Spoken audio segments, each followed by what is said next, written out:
About 10 years ago, SpaceX, the company now valued at hundreds of billions of dollars, was on the verge of complete collapse.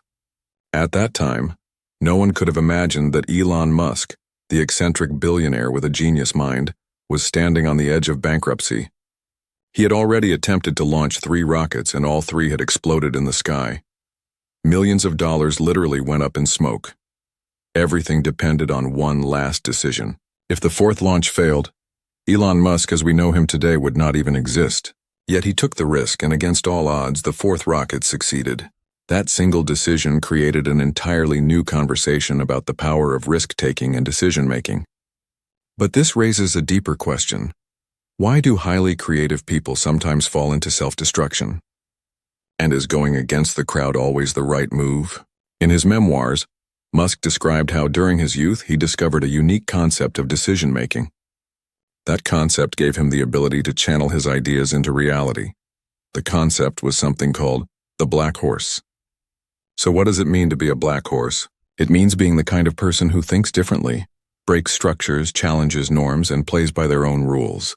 But it is important to remember, being a black horse is not about opposing everything. In today's culture, there's a trend that confuses rebellion with intelligence.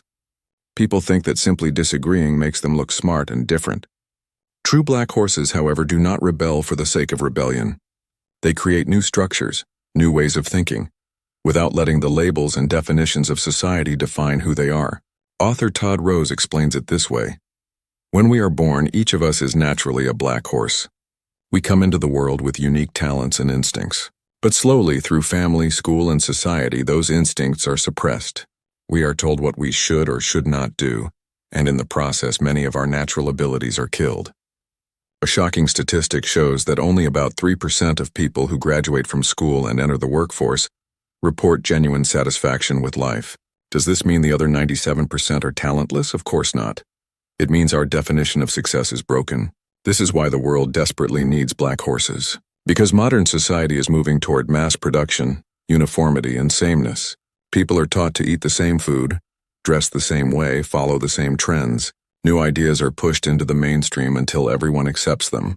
And because human beings naturally desire belonging, we follow. But this is where modern slavery begins. Not slavery with chains, but slavery of thought. You may believe you are making your own choices, but often, you are only choosing from what the system has already handed you. That is why being a black horse becomes a defense mechanism. It protects your identity in a world that constantly tries to erase it. For example, entire industries today thrive on manufactured trends, like matcha suddenly becoming the elite drink of choice, or a toy generating billions of dollars simply because it was marketed as fashionable. These are not coincidences. They are carefully designed manipulations. And unless someone chooses to step outside of that system, they will always remain controlled by it. But here's the hopeful part. Even if our childhood instincts were buried under years of conditioning, it is still possible to become a black horse again. With the right practices and mindset, anyone can reclaim independence of thought and action. It starts with one realization. The rules you've been taught are not absolute, they are constructs. And once you see them for what they are, you can begin to redefine your own path. One of the first areas Todd Rose points to is education. Schools, he argues, are where this cycle begins. Instead of nurturing individuality, schools often force students into standardized molds. Success is measured by test scores, not by creativity or originality. Conformity is rewarded while uniqueness is punished.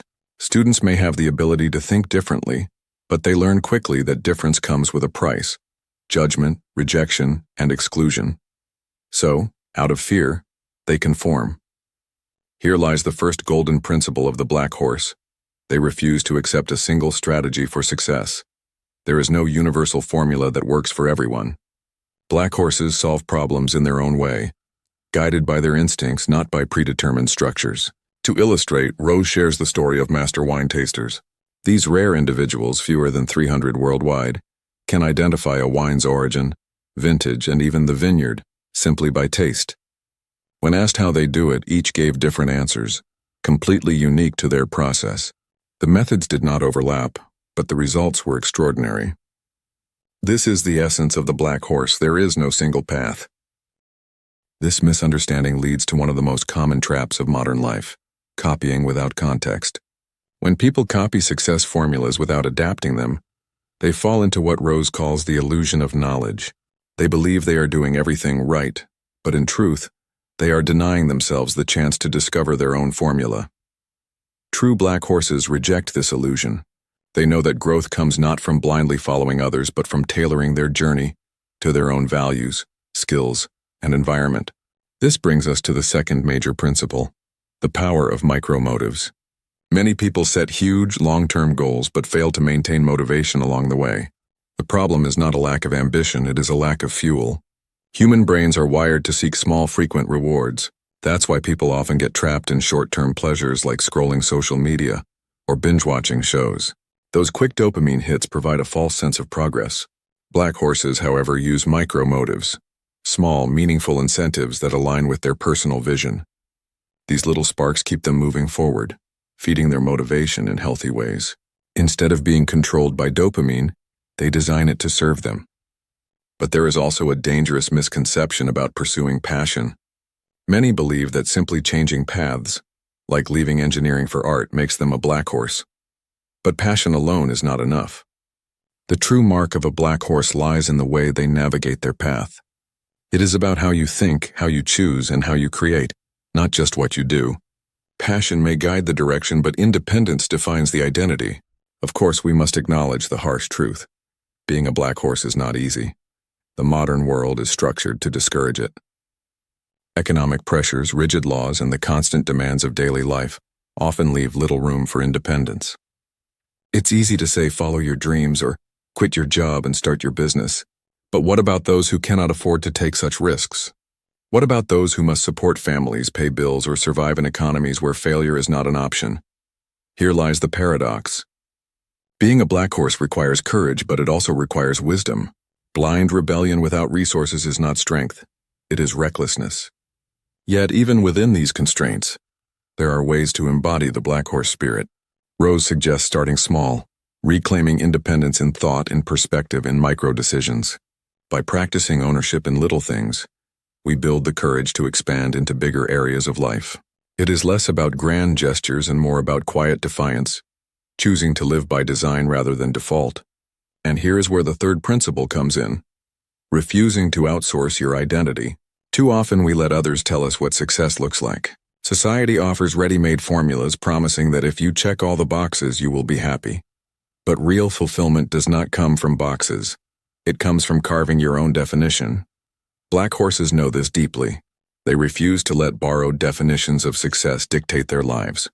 They understand that identity is not something to be given. It is something to be claimed. Take, for example, the idea of motivation itself. Many motivational speakers promise instant results, offering 10 steps to success or 5 habits of winners. But the truth is, no list can define your journey. Copying someone else's formula may give you temporary confidence, but it will never lead to lasting freedom. Real growth requires effort, experimentation, and sometimes failure. Black horses do not fear this. They see failure not as defeat but as feedback, a natural part of the journey. So how do we apply this wisdom in our own lives?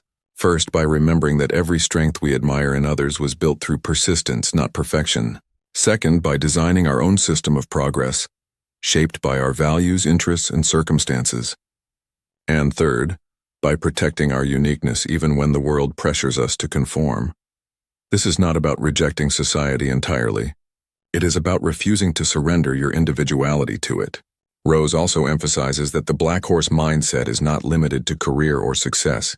It is a philosophy of living. It applies to creativity, relationships, problem-solving, and even how we handle challenges. Wherever conformity suffocates, the black horse breathes life. Wherever fear silences, the black horse speaks. It is not about being louder or more rebellious than others. It is about being more authentic. But let us be honest.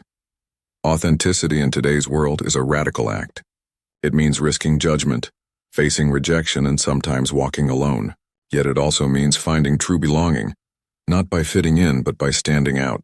That is the paradox of the black horse. Though they often seem to walk alone, they are never truly isolated.